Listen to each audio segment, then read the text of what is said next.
Tonight on KGW News, a thief takes off with a tow truck, but the driver won't let him go. The riveting video and how this all ended. Plus, some Portlanders rally to push back on President Trump's policies. Building community and coming together is our best defense. As Oregon and Washington leaders sue to stop one they call unconstitutional. And later, meet the Beaverton teen who's proven she's one of the best in the world. What I really liked about chess is that it's strategy. And see how she's helping other kids learn the game she loves.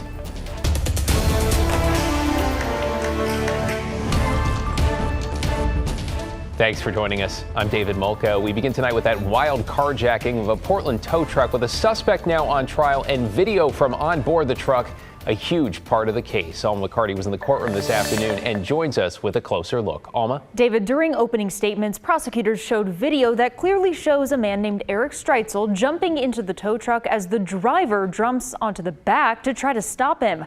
But defense attorneys argue some of the charges don't take into account what really happened. Inside a Multnomah County courtroom Tuesday afternoon,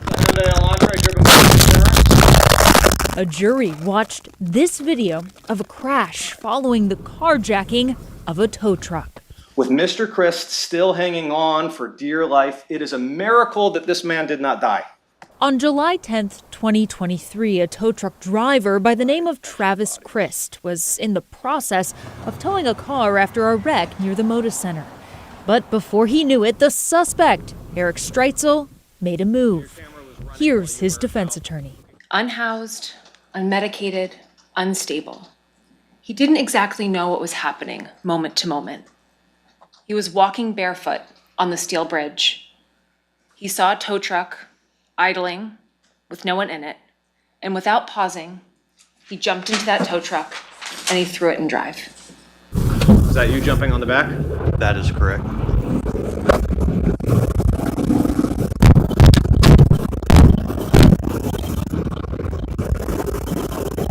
See you holding your phone. What are you doing? Calling PD at that point. 911? That is correct. Christ took the stand on day one of the trial, recalling what was going through his head as he clung to the back of his own vehicle. Why chase down the man stealing this very expensive vehicle? It's instinct. I don't have a fight or flight mechanism in the flight portion of it. Traveling first through Old Town, then onto the freeway. Footage shows the speeds increasing, the truck weaving in and out of traffic, and Christ still holding on in the back. Then turning around to, as he stated, brace himself. I was just watching cones flying out of the way. A lot of debris started coming up. I was kind of hoping he would have stopped long before this portion. The truck would eventually come to a stop after video shows it slamming into a semi, then swerving onto the shoulder. The aftermath displayed in these pictures to the jury, as the defense argued the suspect was struggling with his mental health. Those videos show pretty much everything, which means they will also show you that this was the result of impulse and not intent. The trial resumes tomorrow morning at 9 a.m. As for the victim, again hanging onto the back of that truck, he says after the crash, he left the scene bleeding from the head and with a shoulder injury. David? Just glad he is okay now, more or less. What an incredible video. Thanks, Alma. Appreciate your reporting.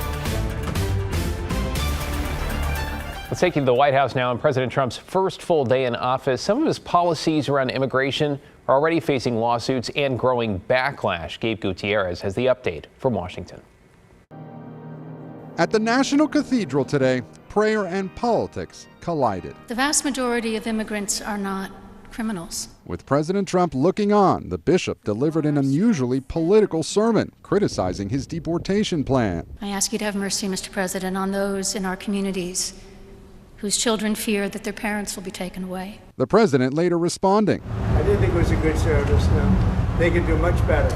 Tonight, the backlash is growing after his sweeping executive actions on immigration. If I were to lose my parents due to deportation, my whole world would fall apart. At least 22 states are already suing over Trump's attempt to end birthright citizenship for children of undocumented immigrants. Connecticut's Attorney General saying Trump has zero respect for our Constitution, which spells out anyone born in the U.S. is a citizen. It's just absolutely ridiculous. We have very good grounds.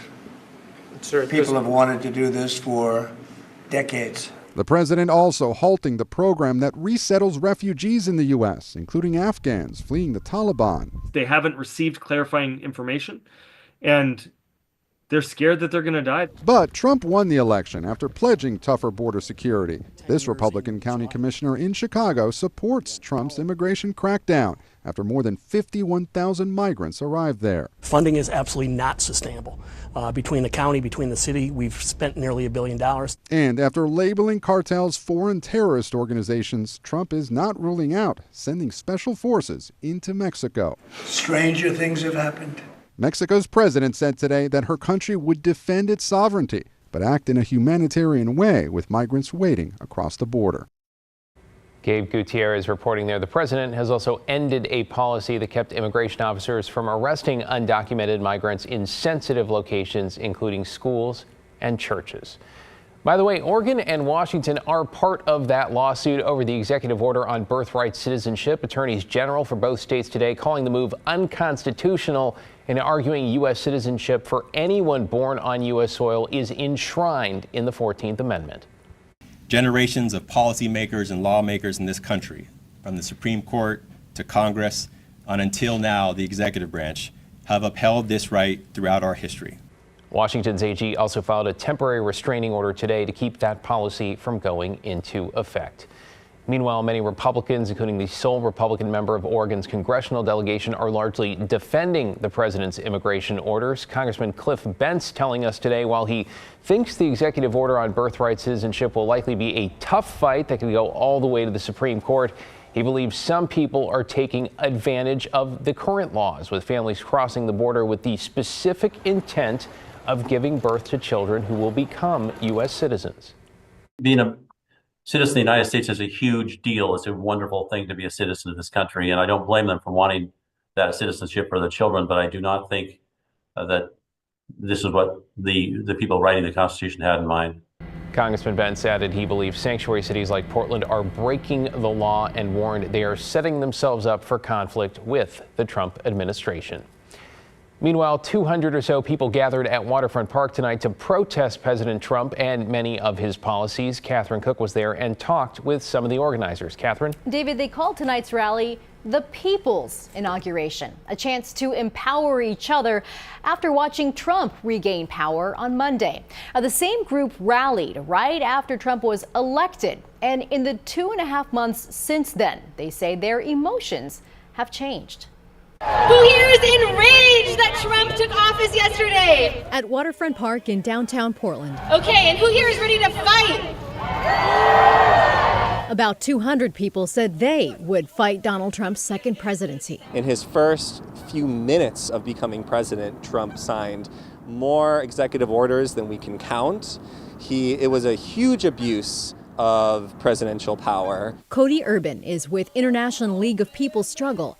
He says this night was about empowering people who need hope. We all came out feeling very scared and confused in November, and we're here feeling a lot more ready to weather what comes next. That's the biggest achievement that we've been able to win since Trump was elected. When women's rights are under attack, what do we do? Rise up, fight back. Organizers poured out extra support for immigrants, labor unions, and LGBTQ communities, groups they say Trump is targeting once again. Building community and coming together is our best defense against any attacks that we may see as migrants, whether that's in the workplace or on our citizenship or any other processes that we're a part of. Carolyn Pavlovich is with Bayan Oregon Alliance. Her goal is not just gathering people at rallies, but identifying who here needs help as the nation shifts. It's really important that we come together to educate ourselves on our rights and also find ways to assert those rights too. After tonight's rally, police say a group of people took part in a march. Officers arrested 5 people for criminal activity after witnessing some spray painting along the march route. We found graffiti in a few spots downtown. Police told the crowd that they weren't interfering with the march, but would not allow criminal behavior. David? Yeah, drawing a line there that is crystal clear. Thank you, Catherine. Let's get you caught up on tonight's other headlines now. And we start in Southwest Portland, where police are looking for whoever smashed some windows at a business. This was Monday morning at Rush Bowls along Southwest Jefferson in Goose Hollow. The owner says this is the 3rd time in 3 months someone has vandalized his business. It's like, when is it going to stop? Like, it's just unnecessary for us as business owners trying to make the city of Portland great again to have to go through this time and time again. We need more help. And it's just like, I'm not going away. Like, I'm digging in. I'll get these repaired, even if it's out of my own pocket. But it's just like, come on. We also reported on a break-in there in October when Rush Bowls was one of several businesses hit.